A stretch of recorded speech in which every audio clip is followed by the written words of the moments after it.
Hello friends, आज के video में डिस्कस करेंगे एक कॉलम में लैपिंग जोन कैसे डिसाइड किया जाता है और इसके अलावा एंड जोन में टाइज को क्लोजली क्यों प्लेस किया जाता है। समझेंगे through a structural analysis. Very important conceptual video है, तो आखिर तक बने रहिए। Let's start our discussion. एक कॉलम में लैपिंग जोन को कैसे डिसाइड किया जाता है, इसके लिए लोड कॉम्बिनेशन को रेफ़र करते हैं एक प्रोजेक्ट की डिज़ाइन बेसिस रिपोर्ट से। यह एक बिल्डिंग का स्ट्रक्चरल डिज़ाइन बेसिस रिपोर्ट है। जब एक स्ट्रक्चरल कंसल्टेंट एक बिल्डिंग के डिफरेंट स्ट्रक्चरल मेंबर को डिज़ाइन करता है तो किस तरह के पॉसिबल लोड कॉम्बिनेशन हो सकते हैं उसको इसमें डिस्कस किया जाता है। See a structure as a whole with all its structural member analysed and designed for the worst combination of the gravity load and the seismic force। तो डिज़ाइन में जो डिफरेंट कोड्स एंड स्टैंडर्ड को refer किया जाता है उसका यहाँ पे रेफरेंस होता है। लोडिंग को समझिए। Dead load consist of the weight of a structure complete finishing के साथ plus fixtures, partition walls and the equipment loads etcetera. Live load की बात करें तो this is considered as per Indian standard 875 part second, जिसमें seismic zone के हिसाब से लोड कॉम्बिनेशन को रेफ़र करना होता है। यूनिट लोड्स की बात करें, 9 इंच की यदि दीवार है तो वैसे सिचुएशन में 11 किलो न्यूटन पर रनिंग मीटर ली जाती है। यदि 4.5 इंच की यदि दीवार है तो उसके लिए 6.25 किलो न्यूटन पर रनिंग मीटर वेट लिया जाता है। फ्लोर लोड्स की बात करें तो ग्राउंड फ्लोर से लेके 19 फ्लोर तक यहाँ पे बताया गया है। यदि स्लैब की थिकनेस 130 mm है तो डेड लोड कितना लेना है, 4.75 किलो न्यूटन पर स्क्वायर मीटर। लाइव लोड जो है 2 kilo newton per metre square लिया जाता है। इसी तरह से टॉयलेट एरिया की बात करें तो उसके लिए डेड लोड 12.5 किलो न्यूटन लिया हुआ है। Live load again same. Kitchen की बात करें तो 6.25 kilo newton per metre square लिया हुआ है। Live load again 2 kilo newton per metre square.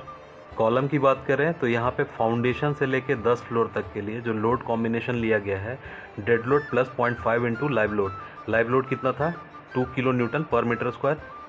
Dead load में स्लैब विथ फिनिशिंग, फिक्सचर्स और कोई भी और लोड है तो इसको काउंट किया जाता है। तो इस पर्टिकुलर लोड कॉम्बिनेशन के लिए कॉलम के क्रॉस सेक्शंस को डिज़ाइन किया गया है और ये डिफरेंट तरह के लोड्स को जो डिस्कस कर रहे हैं इसकी वजह से कॉलम पे इंड्यूस्ड मोमेंट जनरेट होगा।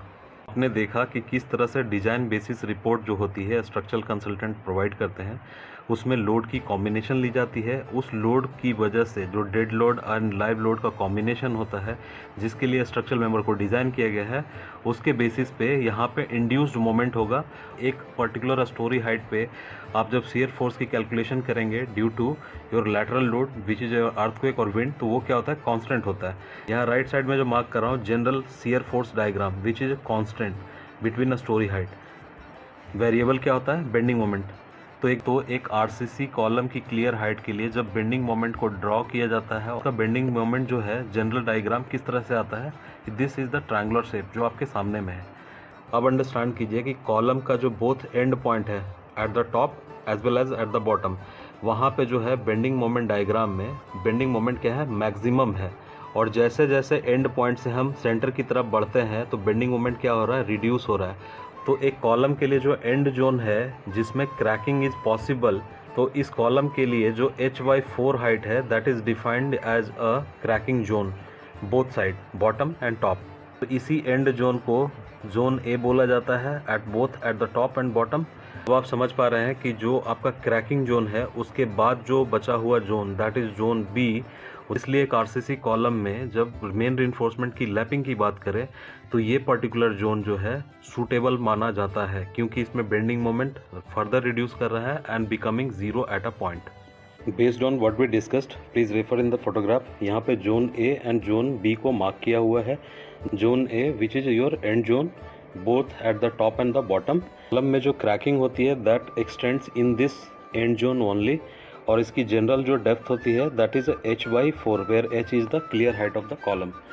नाउ एक आरसीसी कॉलम में जो टाइज होते हैं उसकी डिज़ाइन कैसे की जाती है, उसका बेसिस क्या होता है, इस चीज़ को समझने के लिए as per ACI American concrete institute जो कि डिफाइन करता है requirement for a strength of column, जो कि बेस्ड होता है दो चीज़ों पे। First, probable induced moment due to load from super structure. Design basis report में हमने रेफ़र किया कि किस तरह के डिफरेंट डिज़ाइन लोड्स को कंसीडर किया जाता है while designing a structural members. Second, required shear strength of column due to induced load। मतलब डिज़ाइन बेसिस रिपोर्ट में हमने देखा कि कॉलम के क्रॉस सेक्शन को डिज़ाइन करने के लिए जो लोड कॉम्बिनेशन लिया गया है that is dead load plus 0.5 into live load. तो इस लोड कॉम्बिनेशन के करस्पॉन्डिंग जो कॉलम का क्रॉस सेक्शन डिज़ाइन किया गया है उसकी जो शियर स्ट्रेंथ कैपेसिटी होगी वो एक बेसिस बनता है कॉलम के स्ट्रेंथ को डिसाइड करने के लिए। अब इन दोनों जो बेसिस है उसको वैलिडेट करने के लिए 3 चेक कंडीशंस है। First, check induced moment due to earthquake और wind load which is also your live load. और डिज़ाइन बेसिस रिपोर्ट में हमने देखा कि इसकी value 2.0 kilo newton per metre square ली गई है। Second, check the probable induced moment from the slab and also the probable moment strength of the column cross section.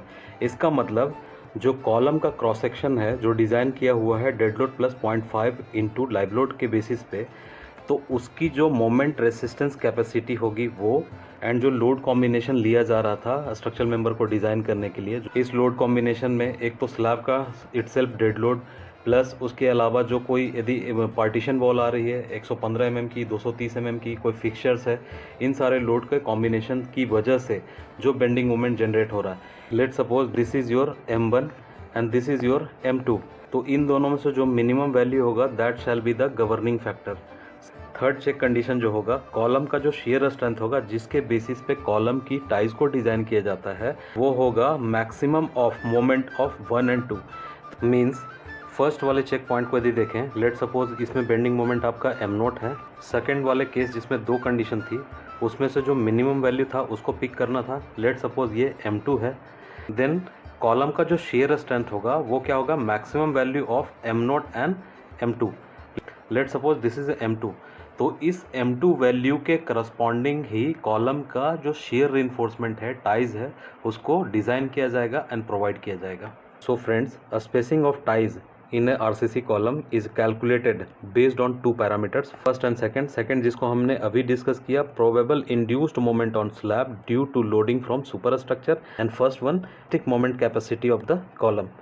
So finally, because the bending moment is greater at both ends which is your top and bottom which is also called your end zones, और यहीं पे mostly concrete में cracking develop होती है in case any failure happens. और इस and zone की height जो है एक्सटेंड करती है up to h/4 where h is the clear height of the column. So concrete में क्रैकिंग को टेक केयर करने के लिए and to reduce the chances of spelling of the concrete, better confinement is provided in this zones. Means end zones की बात कर रहे हैं। इसका मतलब जो आपका शियर टाइज है जोन ए में क्लोजली स्पेस किया जाता है। एज ए कॉन्सिक्वेंस क्या होता है, greater ductility we find in the RCC column and better performance also. एक वेरी इंपॉर्टेंट इन्फॉर्मेशन को क्विकली आपसे शेयर करता हूँ। जो भी एक मल्टी स्टोरी बिल्डिंग को हम बनाते हैं that is a framed structure, और उस फ्रेम्ड स्ट्रक्चर में जंक्शन की बात करें और junction of beam and column is a point of contraflexure. अब कॉन्ट्राफ्लेक्चर क्या होता है, जहाँ पे bending moment changes is sine. तो ये फ्रेम्ड स्ट्रक्चर जब अर्थक्वेक की चपेट में आता है तो बिल्डिंग के ये पॉइंट्स जिसकी हम बात कर रहे हैं found to be very much weak and prone to get distorted first if not properly design. तो इसलिए इसकी डिज़ाइनिंग प्रॉपर की जानी चाहिए, अदरवाइज़ जब भी कभी अर्थक्वेक की चपेट में बिल्डिंग आएगी तो ये पॉइंट सबसे पहले डिस्टॉर्ट होता है। बिल्डिंग के सबसे पहला यही वीक पॉइंट होता है जहाँ पे बिल्डिंग टूटना शुरू करता है। सो फ्रेंड्स, मैं उम्मीद करता हूँ इस वीडियो में आपने काफ़ी कुछ इंपॉर्टेंट पॉइंट्स को ऑब्जर्व किया होगा, लर्न किया होगा। के कॉन्सेप्चुअल वीडियो से अपडेटेड रहने के लिए please subscribe this channel. I hope this video found to be informative to you. Thank you for watching it. जय हिंद।